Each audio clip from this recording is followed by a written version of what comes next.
A warm welcome to everyone for our PCQuest 35 years journey from 1987 to 2022. Today, we will be discussing remote work is here to stay. To look into the future, we have with us Punit Modhgil, Chief Research Officer and co-founder, Octane Research. Welcome. Thank So, you, Sunil. It's a pleasure to be here. yeah, so I think I'll jump straight to it because remote work is the mantra of the day, and a lot of people are asking whether it's here to stay. What is going to happen. But I think probably let's go back a bit, and before we decide where we are going, let's see where we are coming from. So my first question is, I mean, this remote work, the term itself is quite early. Like decades back, there was no concept of remote work. So how did this, remote work, the concept and the term, how did it all start? If you could maybe throw light on that. Sure, it's important to understand where we come from if you want to forecast the future trends. My first time I read or heard the word remote was remote sensing with ISRO and their fabulous satellites. That's the first time in my lingo I understood remote. But that was still the time there was no internet connectivity, there was no online or no digital in India. I think it's the mid 90s when we all got wired up and our computers got attached to servers globally.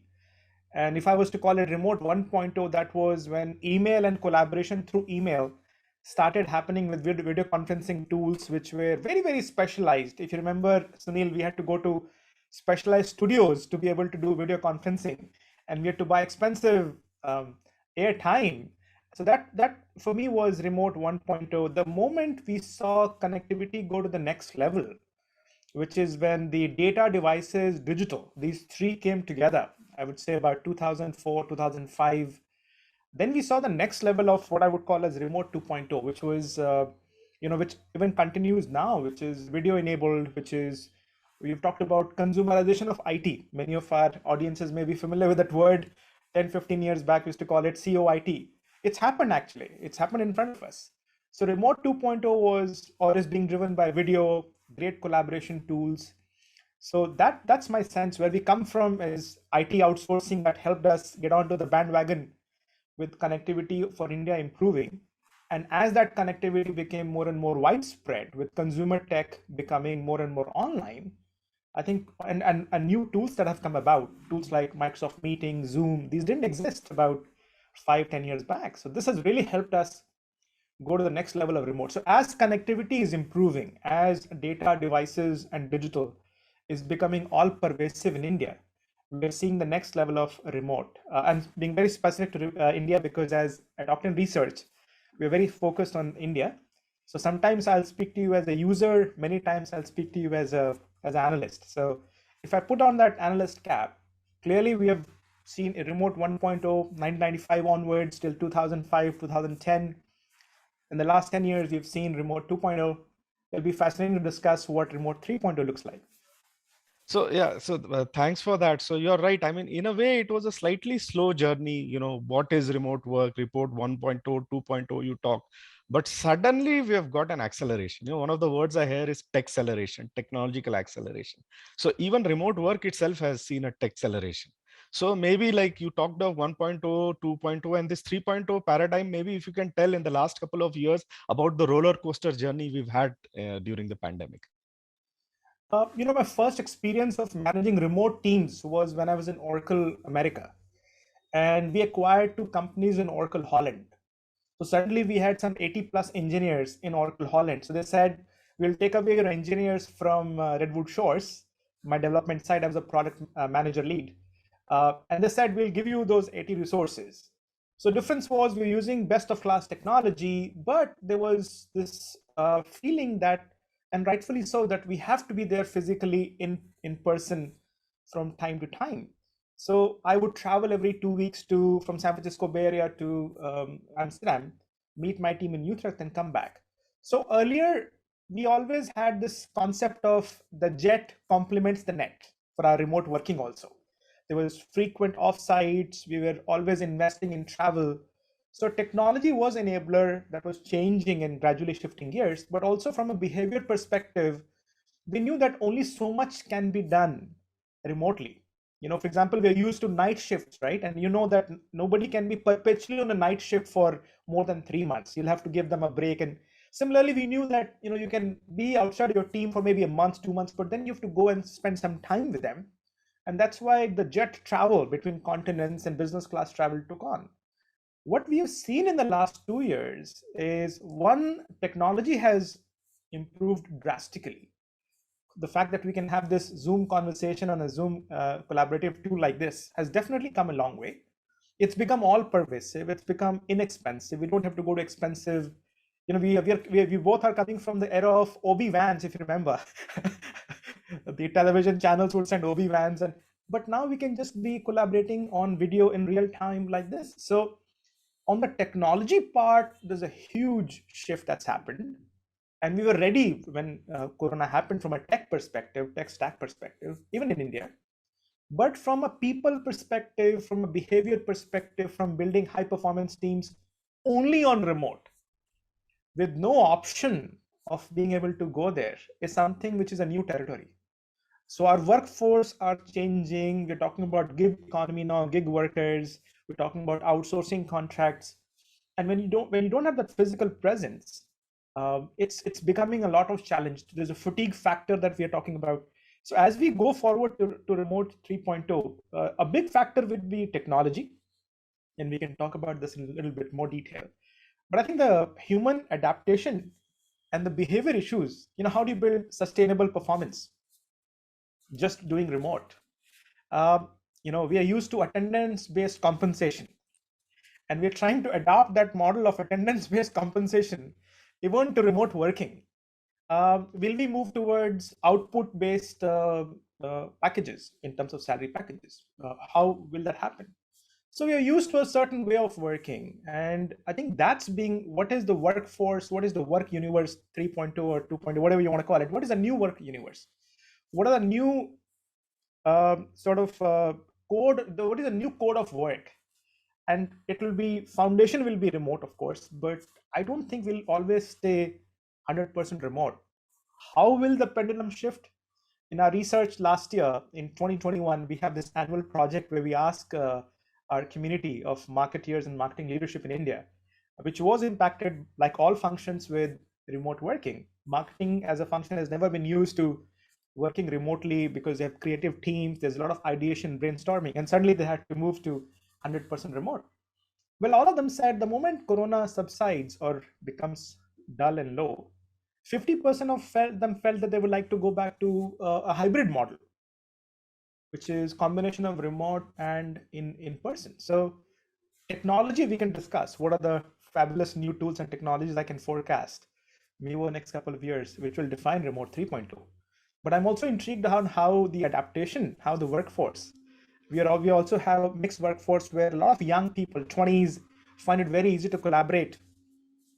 But then what is this culture? What is this company culture? How do you find out the unwritten rules of an organization when you join that company? We have the water cooler moments, as we call them in America. In India, is the chai sutta break, right?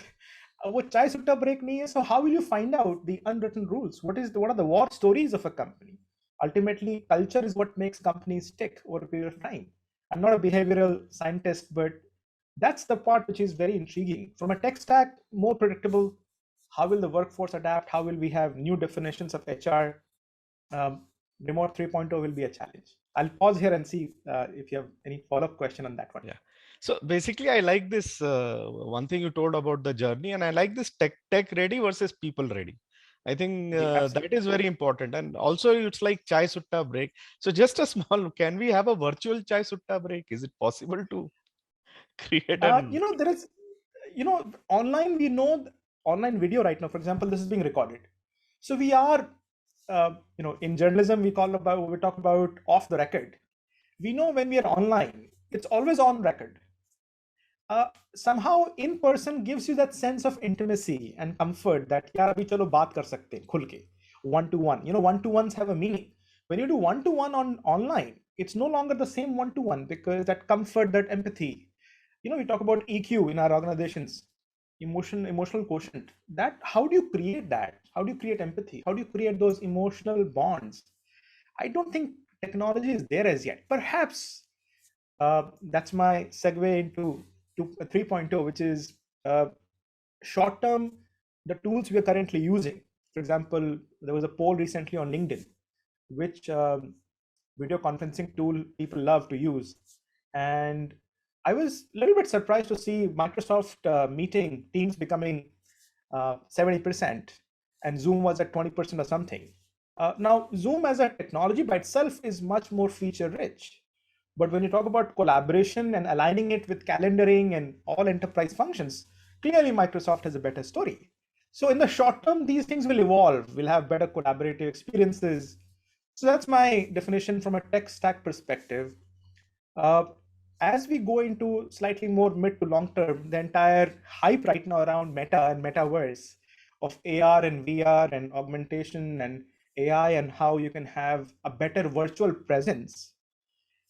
So that will definitely improve the collaborative tools we have seen. I mean, Sunil, we've been around for a few decades. Did you ever anticipate that there'll be a mobile device 20 years back which will have everything into it? Right? So what will the future be next 5 years is difficult to forecast, but next couple of years, collaborative tools will become better. This metaverse, maybe it will be called something else, but we'll definitely see better collaborative tools. Virtual will become better, definitely. Will it match up to our real world experience? Very unlikely. But the third one, which is about how will we define culture? How will we define health and wellness? We're already seeing that humans have a lag with online presence. I'm teaching a class of MBA students last year, and after some time they said, I said, why are you switching off your videos? I thought they want to just bunk the class, but they were very engaged. So they said, sir, ye video ka dekh dekh ke na, we're getting Zoom fatigue. So we already have 8 to 10 hours of academic lectures online. With your lecture, we can take some liberty. It's much more interactive, much more fun. But it is true. Humans are getting a fatigue factor looking into the pinhole camera right now, the way I'm doing right now. And so how do you build health and wellness around this? And if you have to sustain this remote for a longer term, there are newer codes of work which have to be written. That for me is more challenging than the tech part. Tech part will figure it out. Computing will become more inexpensive. We're talking about 4G, 5G. Connectivity will improve, but there will be lag in human behavior and our workplace. Current work structures we're all used to. It's a derivative of the industrial age. So we just moved to information age from how we have policies of recruitment, how do we have compensation and benefits, how do we have leadership and development. And now this is the next level of challenge where some teams you will never get to meet in person. How do you build culture? How do you build that stability?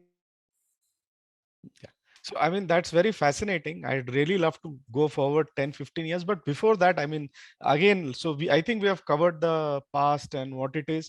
Say, let's like stick to the moment. What are the major tools for the remote work culture and the kind of jobs and industries that it will greatly benefit? So, like, one thing I have gathered from you is like, yeah, technologically we're there, but your lifestyle, the people ready, and all will be a problem. So maybe if today we can just see what kind of jobs and industries are benefit and what kind of jobs and industries are not benefiting.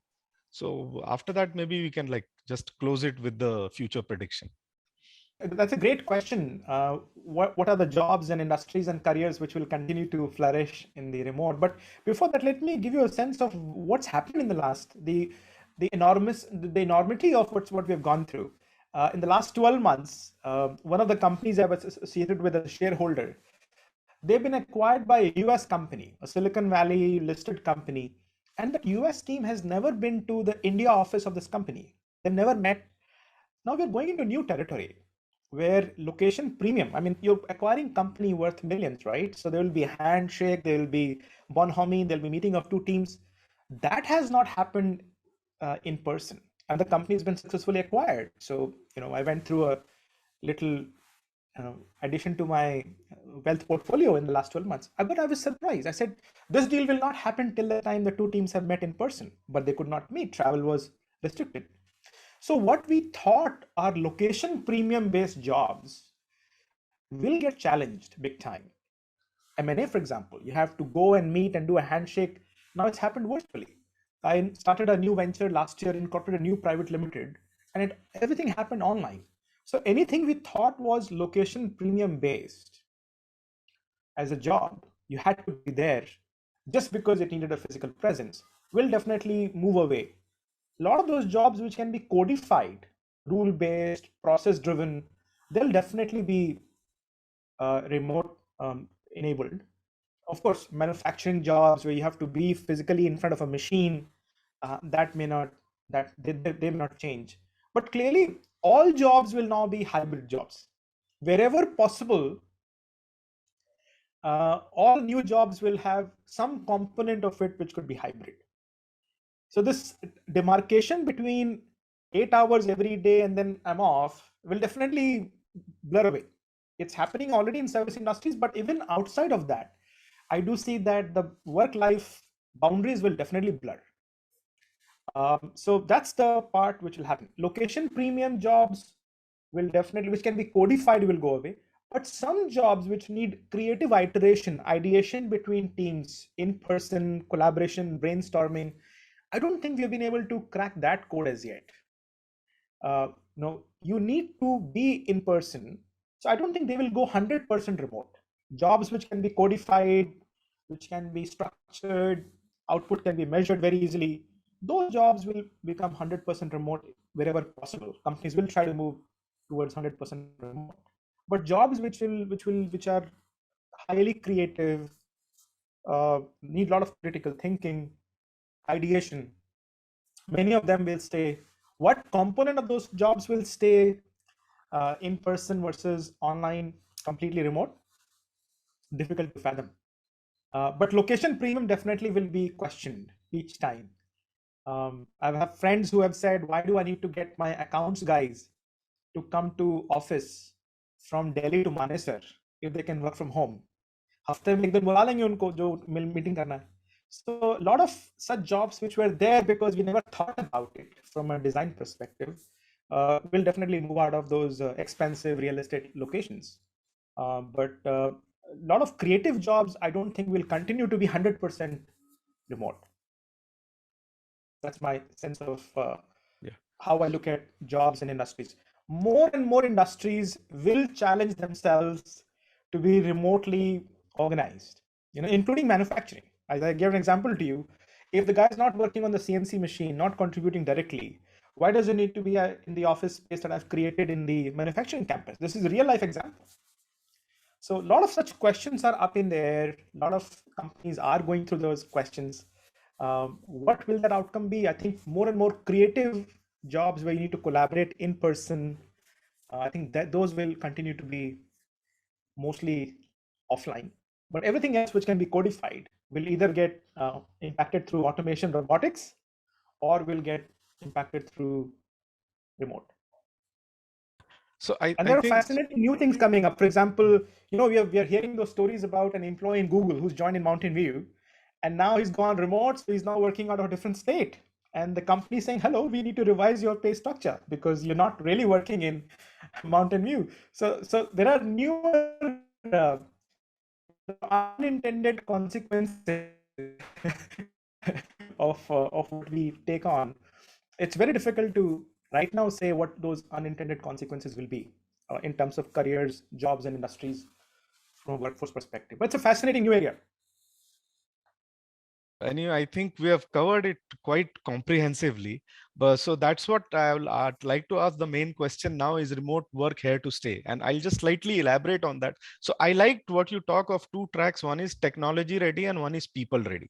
So I'd like to hear from the technology ready, like you talked of AR, VR, the metaverse.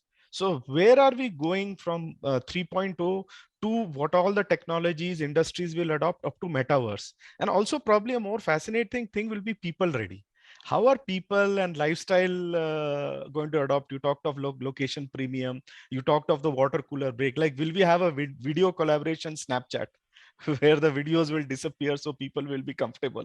And also, like this is the first time, if you look right from when we learned languages, by the fire, the elders would tell a story to the juniors. That happened centuries back, even when I was growing up. This is the first time in whatever 50,000 years that this is not going to happen.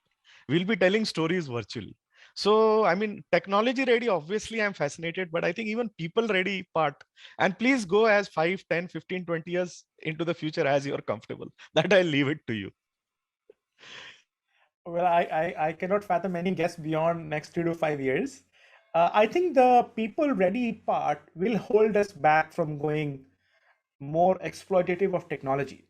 AR, VR will happen, but we have not resolved the people issues. So, in terms of tech trends, I see collaboration in the current stack of technology becoming better within the next 12 months, 18 months. Zoom will become better. Zoom is already trying to do many things. So all tech that we use currently, Google Meet and Microsoft Teams, all of them will improve substantially. They're already on a very high growth curve in terms of features and functionality. We talked about Facebook and other folks in the metaverse spending a lot of money in right now what seems like hype. But within 6 to 12 months, they will also have something compelling to offer, maybe 18 months, 24 months from now.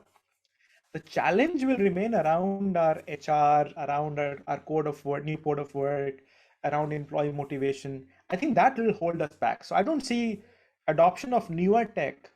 The way it happened in the last 24 months was forced upon us. We didn't have a choice. So that enabled, I mean, if you look at education in India, right? I mean, education was never comfortable with hosting any of their online lectures, even recording online. We've been talking to education sector for the last 20 years. Why don't you have hybrid modes of education? Nobody listened to us and nobody cared about it, right? But the moment Corona happened, they had a choice between shutting down the campus or continuing online, and everybody became what would have happened in maybe 12, 15 years got compressed in 12 weeks. That level of pendulum shift in terms of compressed technology adoption may happen. It's we cannot forecast everything, but it's unlikely that the way we have used technology in the last 24 months, 36 months, we'll have better technology, but from a people ready perspective, there'll be pushback, and we're already sensing it. We're already seeing it from human beings. So human beings are highly creative. We'll find our own ways to beat technology. There are mouse trackers if you're online or not, and people have figured out a way to. So there'll be a lot more push and pull on that one. Tech one is easier to predict. The people part is where I'll be observing and I'll be noticing and how we integrate all of this. People have taken technology. They didn't have a choice last 24 months, but now there'll be a pushback, and how much productivity, creativity, high performance teams sustained over a period of time. How will that come together? We can talk about the HR functions, we can talk about capabilities, competencies, but culture is an integral part. Because we had a lot of workforce were used to meeting in person, there was that foundation of human relations. But now that you are hiring online only and the person is never met, I've just come back from a offsite for 3 days in Shantiniketan in West Bengal, and this is a team for 20 people which were working across continents, some in the US, many in different parts of India. And many of the employees were onboarded in the last year and a half who had never met in person. They were on video calls. They had the so-called chai sutta moments online. But the 2.5, 3 days we spent together, we should have sensed the positivity, energy, and a strong vibe towards building a high performance culture, which was very different. There was gushing reviews. I've never seen such positive reviews of what seemed like a very okay offsite from my experience. I've been to better offsites, but because this happened after a period of time, there was a lag of human to human interaction. So moving forward, that Sunil, in my view, I know at PCQuest we look at technology more, but people issues as well. And congratulations, by the way, for 35 years. But this part about the people part, I think that will be the part which will hold us back more and more. I definitely see that most of us will definitely go towards a hybrid environment. Will reduce the offline presence for sure, but it's not going to go away for many functions. It's quite fascinating. I'm sure we can talk for hours and hours, but we have to like bring it to an end. So I'll just ask a final question. So it's like 90s to say 2019, it was a slow trajectory. Then 2 years, it was a sudden thrust acceleration. So if you could predict next 10 years will be back to slow, or will there be a certain amount of velocity, or will the tech acceleration continue? So if you could just answer that, then we'll conclude it. Again, I will not take a challenge of 10 years, but clearly for next 3 to 5 years, tech has a velocity, tech has the momentum, tech has the investments. And the devices, the data, digital, this is all creating that perfect storm for newer functionality to be unveiled to us for sure. My challenge, and which is where we'll focus on, is more about adaptation, implementing that technology. As you rightly said, there was an acceleration of 24 months. I think there is a fatigue factor now. There is a lag, and this will reflect much more. On the positive side, in India, there's a lot of young workforce which is starting with remote. MBA students who graduated, engineering students. So what will be fascinating is how they will challenge the organizations to implement even better tech, newer tech. You and I can talk about crypto and blockchain, and we'll have some mental hangups and models. But the younger ones are just adapting to this. So maybe that's the part which will pull this tech bandwagon more and more. But clearly it won't be as force fit that happened for 24 months for us. It'll be more gradual, but it'll not take 12 years, 20 years. Yeah. So thank you for that. It was quite fascinating and we got a lot of insight. But as I say, we're living in exciting times. I'd really love to look at the next 10 years and maybe catch up with you again to see how things have progressed. So thank you so much for your time. Absolutely. And work universe is changing, and this is a fascinating time to be part of this change. We've all seen had a hardware software change, but this one, the OS, right, the workforce OS is now going to get upgraded. Fascinating times ahead. Yeah. Thank you, Sunil, for having me over.